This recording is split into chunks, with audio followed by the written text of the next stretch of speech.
our session today, Fintech and Nonprofits Partnering to Aid Vulnerable Communities.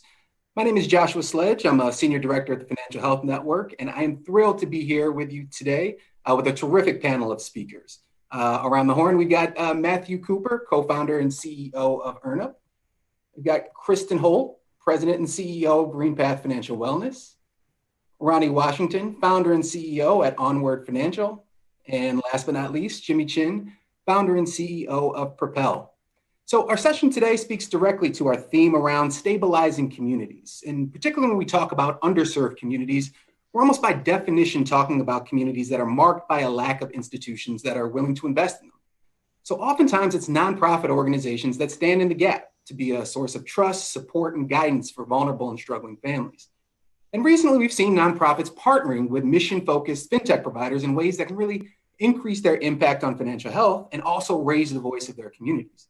At the Financial Health Network, we've been able to convene companies and organizations and provide some support to some of these emerging partnerships through our nonprofit Fintech Exchange, a program in our Financial Solutions Lab initiative supported by JP Morgan Chase and Prudential.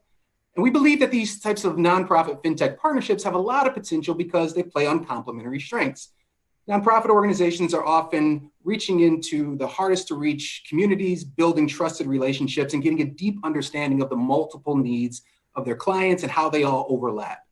At the same time, fintechs are creating new and innovative digital tools really designed to help people make the most of their financial health and the resources that they have. So partnerships can give nonprofits and their clients more tools to move the needle on their financial health. And at the same time, these kind of partnerships can give opportunities for nonprofits to inform how fintech is built so that it really meets the needs of all their clients. And as we see financial services moving ever faster toward being all things digital, these partnerships can be critical in making sure that products are inclusive. So our panelists today have been doing this work, and I'm really excited to hear from them about what they've learned. So without further ado, I'd love to turn it to them so they can introduce themselves. So Kristen, I'll turn it to you first. Tell us a little bit about yourself, GreenPath, and some of the work you and your organizations have been doing around nonprofit and fintech partnerships. Well, thank you, Josh. So yes, I'm Kristin Holt. I'm CEO of GreenPath Financial Wellness, and we are a national nonprofit. We serve about 200,000 people a year over the phone through empathetic financial counseling and coaching. And we're known for our use of human-centered design and behavioral economics to meet clients' needs and help them achieve their financial goals and improve their financial resilience. We've been partnering with Fintechs for about the past 5 years, and we're really grateful for this opportunity to share some of our learnings and examples. So I don't know about you, but now that it's summertime, I eat a lot of ice cream. And I thought ice cream might be an interesting way for me to just share some of the partnerships that we have done in different flavors, if you will. So the first is just your basic ice cream cone where we've got 2 different flavors, and we really think about that as a partnership where we're cultivating. An example of this is GreenPath has partnered with the Association of Independent Workers, also called IPSI, and they are an independent association that helps people who are 1099 workers and maybe don't have access to insurance and different things like that.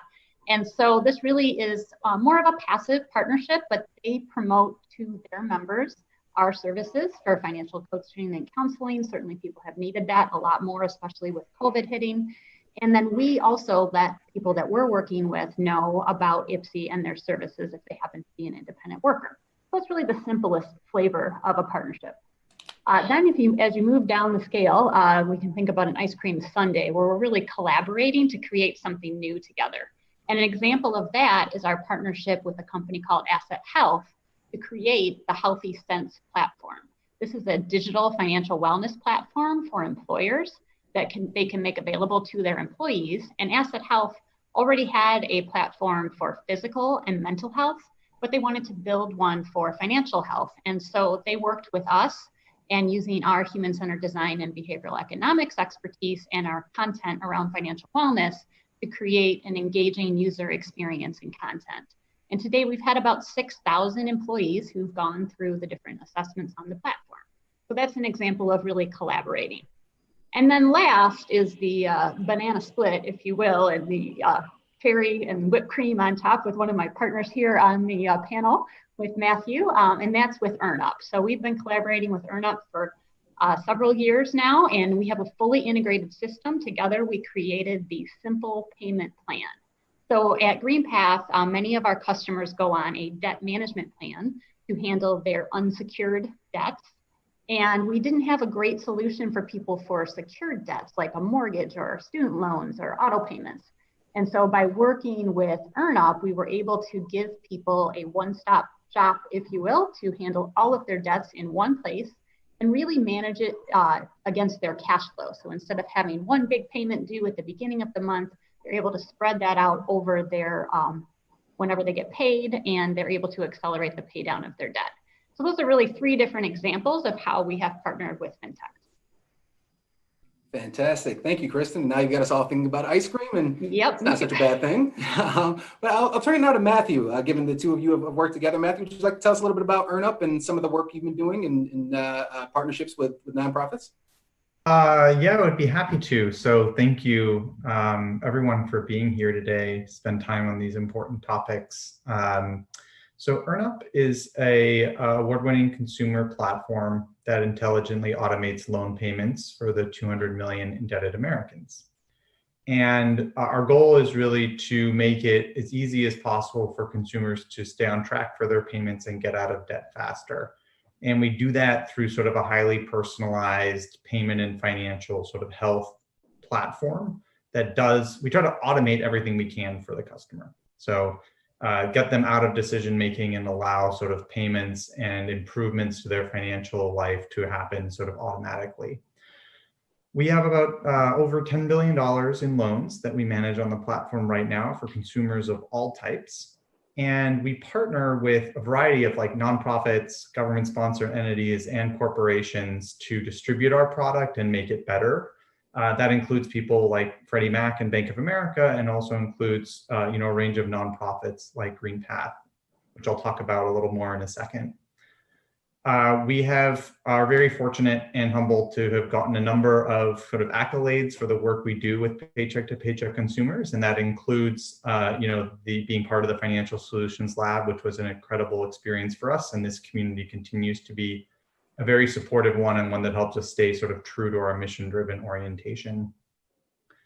On the nonprofit side, so we've worked with a variety of nonprofits over the years, starting with a number of years ago when we started the company. Our longest standing partnership has been in the nonprofit space, has been with GreenPath Financial Health. And whereas Kristen mentioned, we have sort of co-built the Simple Payment Plan, which helps these high-risk consumers stay on track for their loans and get out of debt faster. And that has been a very successful program for us. And I think all the data was just for the customers. We have helped Americans make over $8 million in loan payments on that program, many of them accelerating loans for the first time. And accelerating being that they're making not just their bare minimum payments, but extra payments for the first time on their loans or sometimes in their lives. And that is an incredibly powerful thing to see.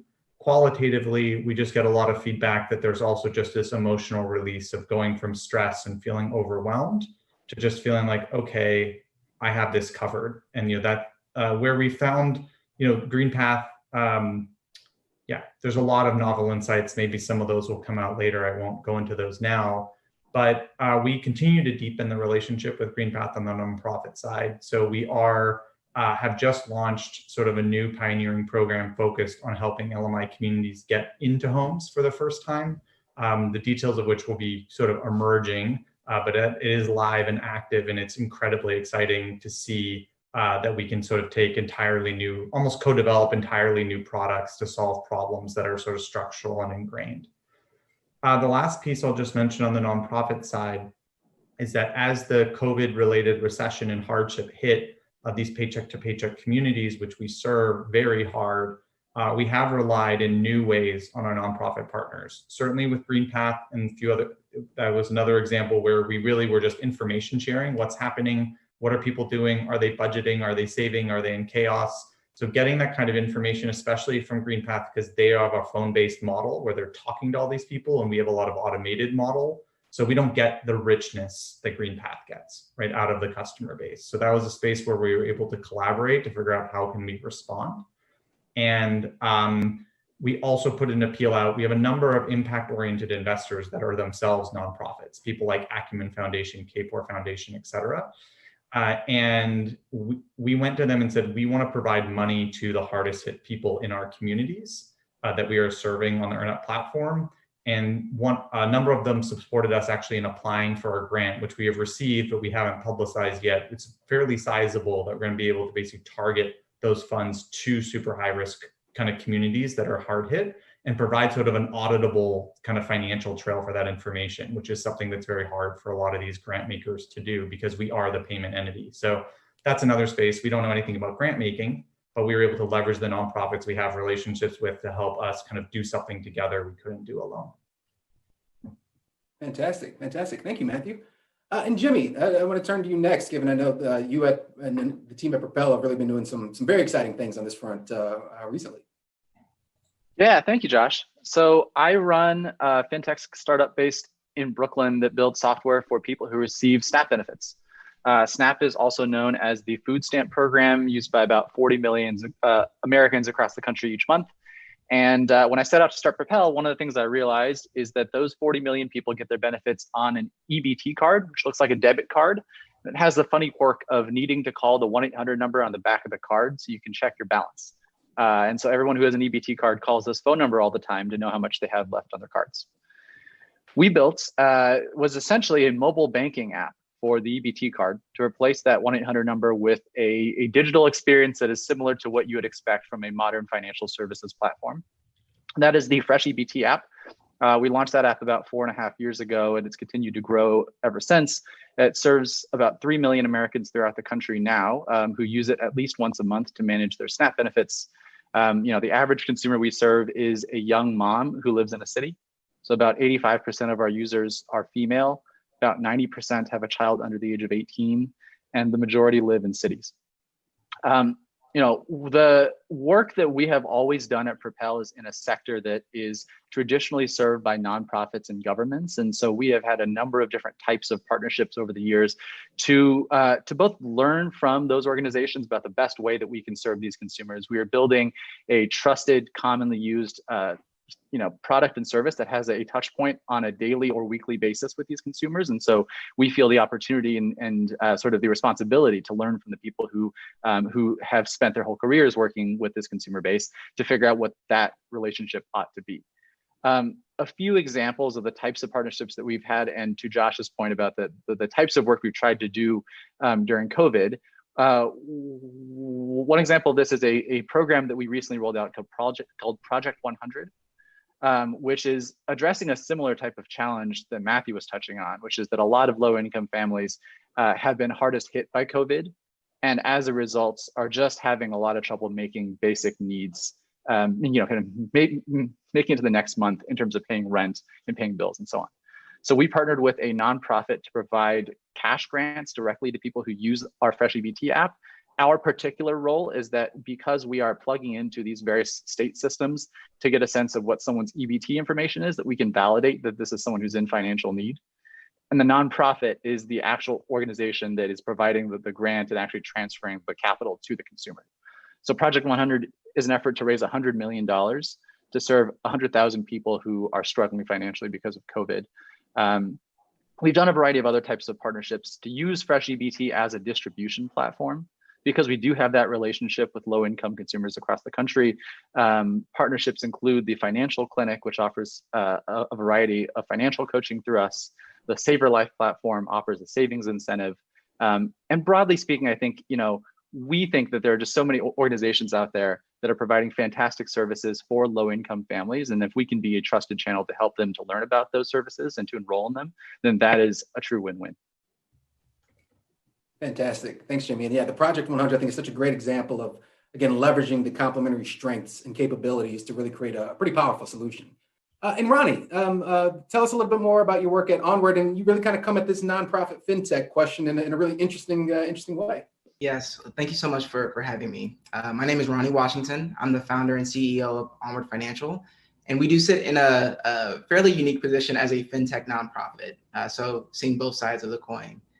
Our mission is such that we provide the tools for every worker to build a financial cushion. And in doing so, we partner with employers, particularly those that are in the small to medium-sized business category, to serve their workforce, which often make up a large number of low to moderate income workers typically those that are earning less than $20 per hour that struggle to save and will often end up either utilizing pay advance services, payday loans, or other short-term cash alternatives. We essentially offer a platform to the employer to provide a customizable financial wellness solution to their workers. Everything from setting up the savings piece of it to managing incentive campaigns to also customizing how they want to deliver those incentives based on rewards or ongoing incentives and so forth. For the employee, we provide payroll linked savings. So you can think of it as what the 401k does for for retirement savings, Onward does for emergency savings, just making it very easy for a worker to get started, set it, and ultimately forget their savings until they really need it. On top of that, we provide education in bite-sized chunks, and specifically during the COVID-19 period that we're all in, resources and tools to navigate this time. And most recently, and something excited to share, I have partnered with Neighborhood Trust to offer coaching services, which is a nonprofit as well. We come into this work, like I said, in an interesting place of being both a fintech and a nonprofit. On the fintech side, we actually partnered with a banking as a service provider to do a deeper integration to offer an account, something that was out of sight, out of mind, just enough for people to be able to save and not tap into it for discretionary spending. While on the nonprofit side, I mentioned we partner with Neighborhood Trust to be able to offer coaching services that can help people address, especially in this moment of so much uncertainty, what do I do now? You know, I am facing so much uncertainty. There are all these terms being thrown around at me, forbearance and other things that I don't quite understand or don't know how to navigate. What do I do now? So we'd be happy to talk about both the experience on the deep integration side, but also how we were able to identify auxiliary services that could benefit our user base, the employees, to address kind of what we're all going through right now with COVID-19. Fantastic. Thanks, Ronnie. So I've got some questions for the panel, but if anyone else has additional questions to ask, feel free to use the chat box and we'll try to get to those as we can. Jimmy, I'd like to start with you. Right? We kind of talked about these nonprofit and fintech partnerships, the potential underneath them, but I'm wondering from your standpoint, you know, where does that potential pay off? Where have you seen the real the benefits of partnering with nonprofits and community organizations? And like on the other side, where have you seen some of the biggest challenges and difficulties and really kind of, you know, going across sectors and partnering in new ways? Well, I think the benefits are pretty clear to our users in the sense of, you know, the types of services that a lot of nonprofits are experienced at offering are exactly the kinds of things that a lot of low-income Americans need access to on a day-to-day basis to improve their financial health. And we actually partner with nonprofits across the spectrum, certainly with folks who work in financial services and on financial challenges, but also we partnered with, for example, a nonprofit that focuses on helping people to get incentives for eating healthy and for purchasing food at farmers markets. We've partnered with a nonprofit that helps our users to be counted through the census and nonprofits that do voter registration. And so for us, I think we don't necessarily see nonprofit as a category per se, but our filter is more of like, what are the services that actually can help our user, someone who's low income using SNAP benefits, to improve some component of their lives. And it just so happens that a lot of those services are nonprofit. You know, I'll say, Josh, I think on the challenge side, the biggest challenge for us has been geography. Because we are a technology company that serves users in all 50 states, generally speaking, it's challenging for us to do partnerships that don't have a similar type of scale. Now, we have built some infrastructure that allows us to partner with, you know, smaller nonprofits or nonprofits that are working kind of a state or regional basis. But that is like always kind of a challenge for us as a startup, as a small company that wants to work with every single organization that wants to use us as a distribution platform, but that has to sort of figure out how to make these numbers work. Yeah, it's a really great point.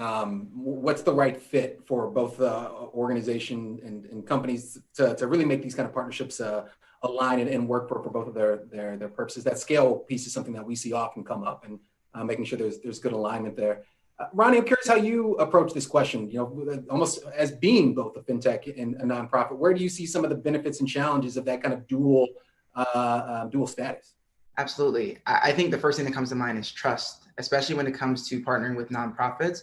There's a certain level of inherent trust that's baked into while it's a tax status, like this alignment with mission and putting that at the forefront definitely helps a lot in our conversation with employers, but also in the delivery of services to employees directly. So I think that's a huge benefit, and also that the alignment in terms of who we are serving. It can be tough sometimes with for-profits in some cases where they might serve a completely different customer base or a different segment of the market and are trying to move into a new segment to kind of align interest there, but also to get a general understanding of the unique needs of that segment.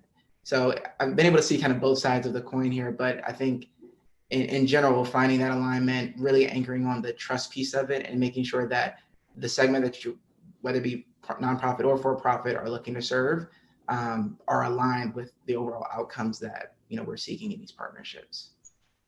Yeah, absolutely. Absolutely. I think that alignment piece is key.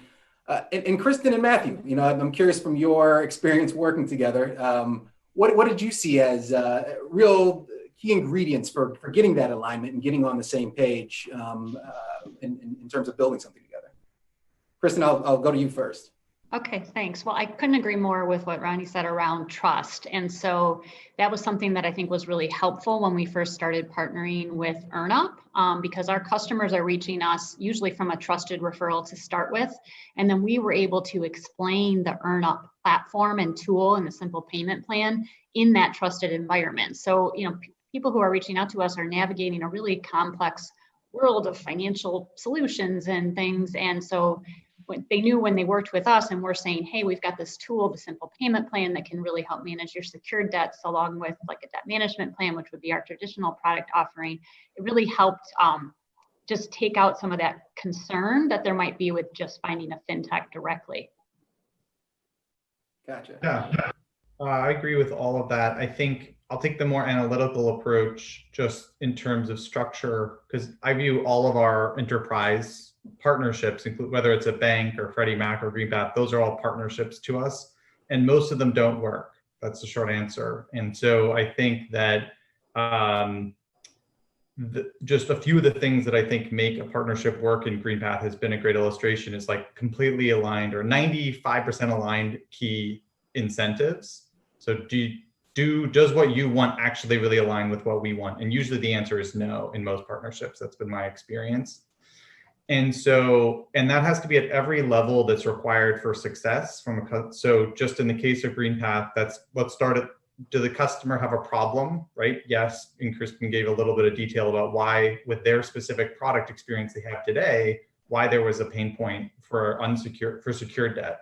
So there's a pain point there. There was also a pain point at the company level for new ways to support customers on a mission basis, but also new ways to generate revenue, right, that can support the entire operation. And that was also something we were excited about. So I think all of those things sort of need to align. The way we think about it internally is like, if our top KPI for the partnership isn't in the top 2 for the company that we're partnering with, it will fail. And usually it doesn't fail right away. It usually fails 3 to 6 months in when you're trying to integrate and there just isn't enough energy to complete that integration.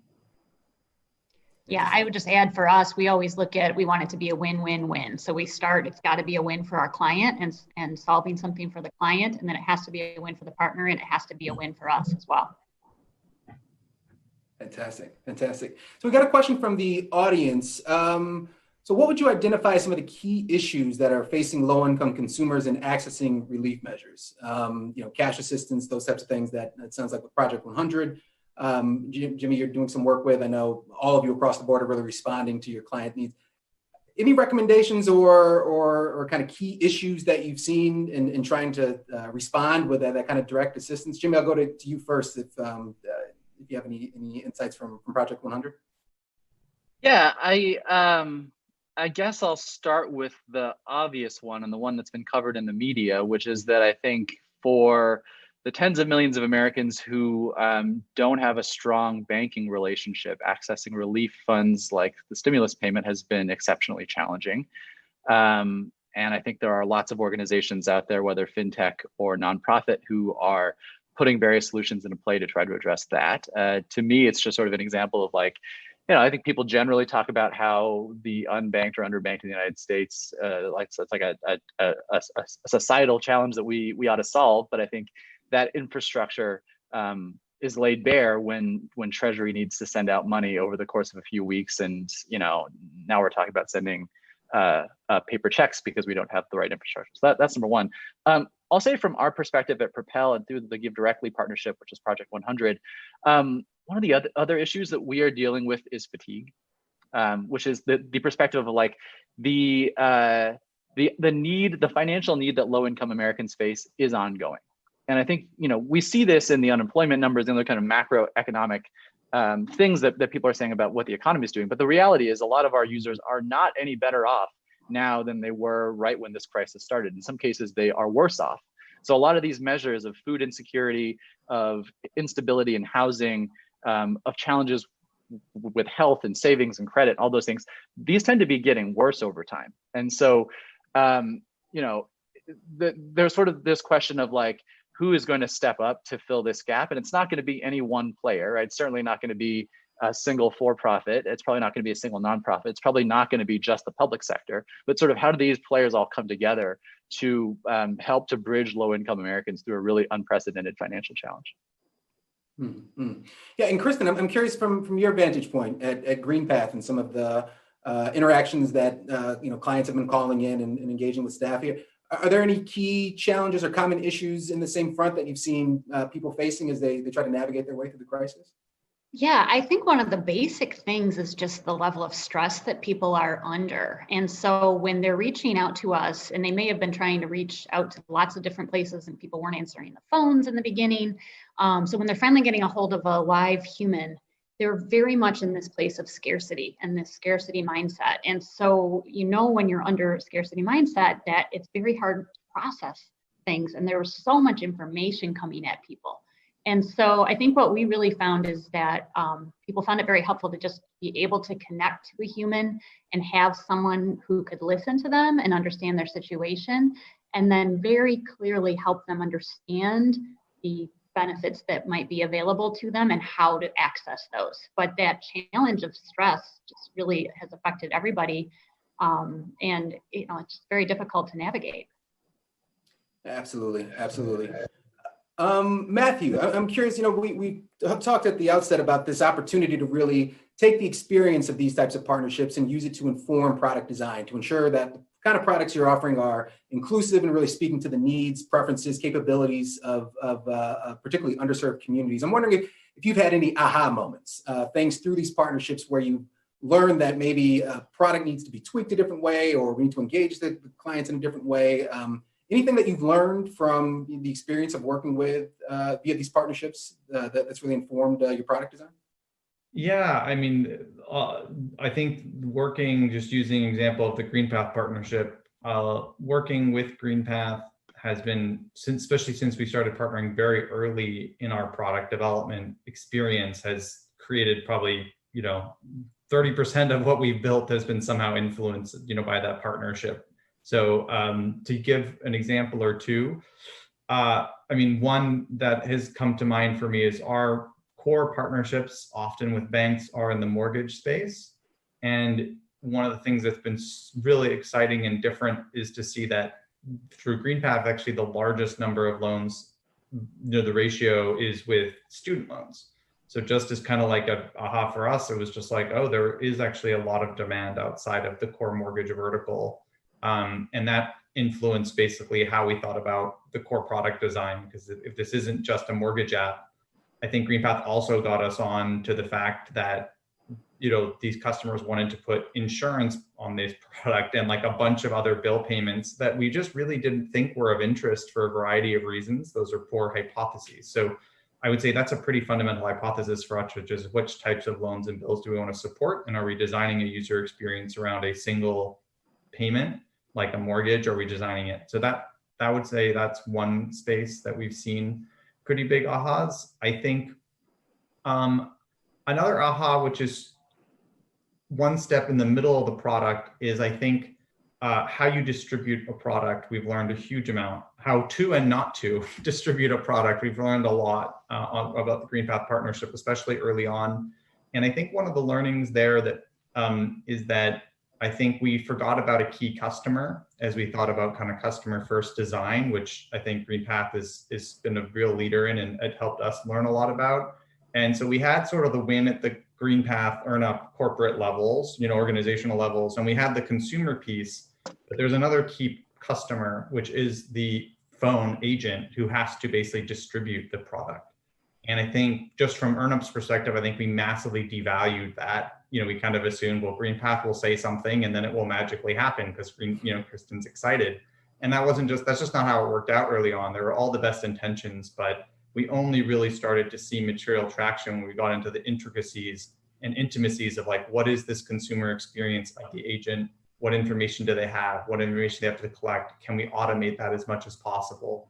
So I think that was another big learning, which again, GreenPath is such a strong focus on customer experience. It kind of educated us, in a painful way that no, it's not just about management saying, go give EarnUp away. It's a good thing to do. There's a lot more to get into the heart and soul and the mechanics of who's actually distributing the product in an offline environment.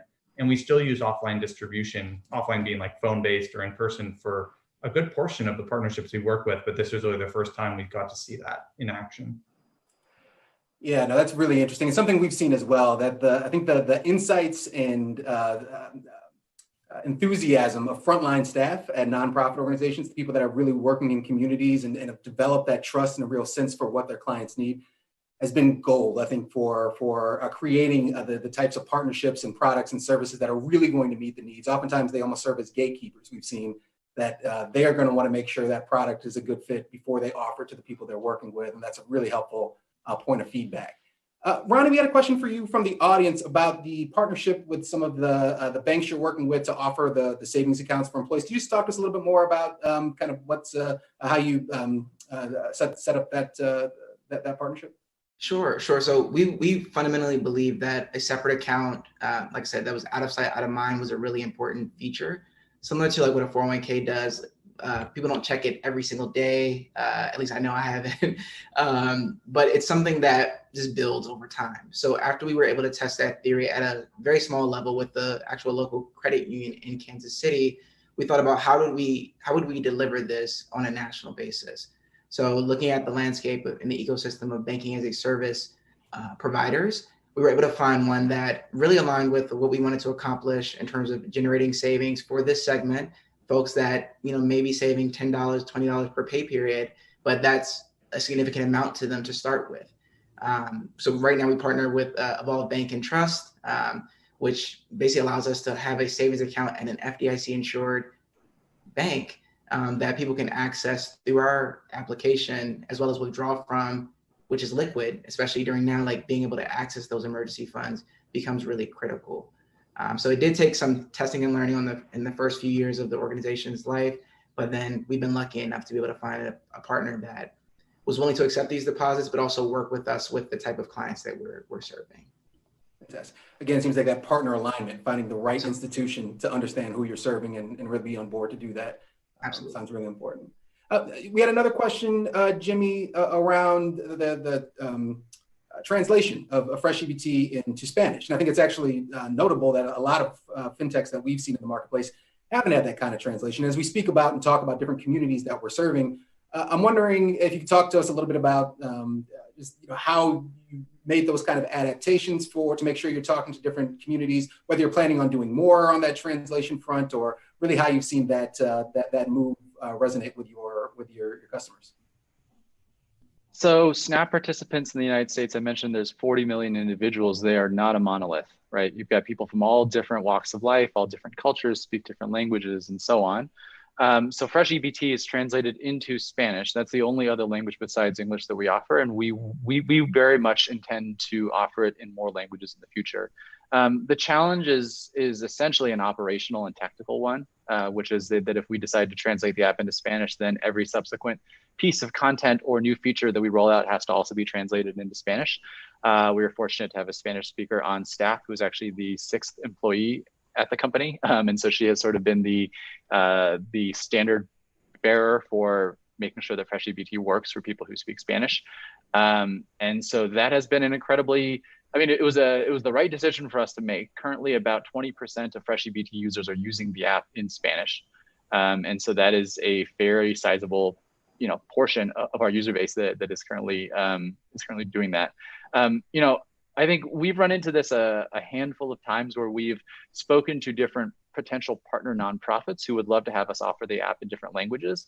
The challenge has been, again, finding the right operational support to make that possible. So it's not just having a translator who we can call with different questions. It would actually, for us, probably be either a full-time staff member or outsourcing the translation of the app into that other language in order to make it available on an ongoing basis. Because what we would want to do is if we offer the app in a different language, that we would support that indefinitely. And so that's a commitment that we want to make sure that we are prepared to make.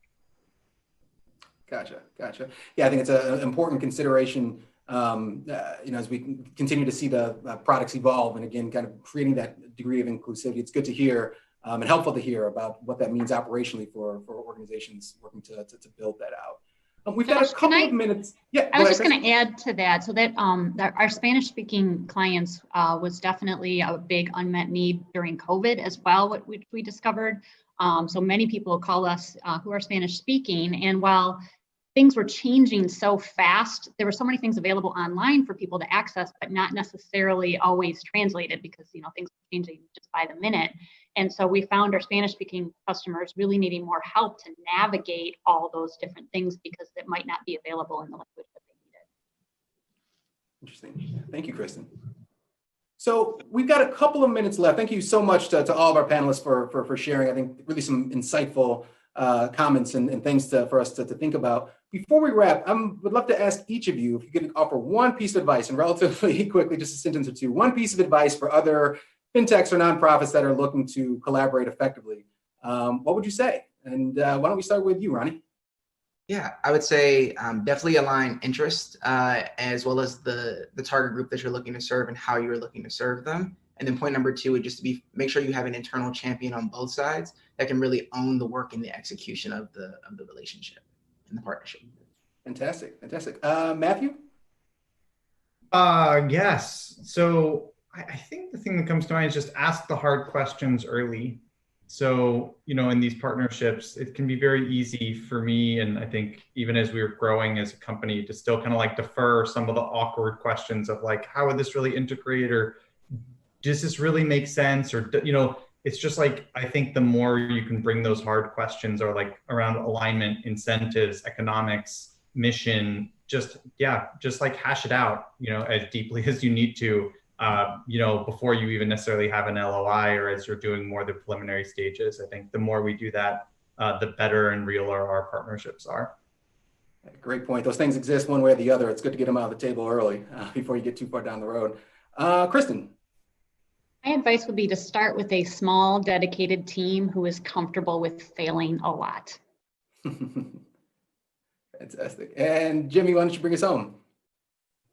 Agree with everything that's been said, but I'm going to go very tactical. The specific user experience of the partnership can matter a lot. For us, this has been a matter of whether the partner's website can work on someone's phone or not, or whether it's a pinch and zoom that is actually designed for a desktop, because all of our users are on mobile. We have realized that mobile first partners are essentially the only partners that we can work with because the technology won't work. So it might seem like a detail, but we've actually found it to be just a huge matter of whether users actually get the services that they're seeking. Fantastic. Well, thank you, Jimmy. Thank you, Kristen. Thank you, Matthew. And thank you, Ronnie. Really appreciate your time and participation. And for everyone watching, I hope you enjoyed the session, and hope to see you again at Emerge Live.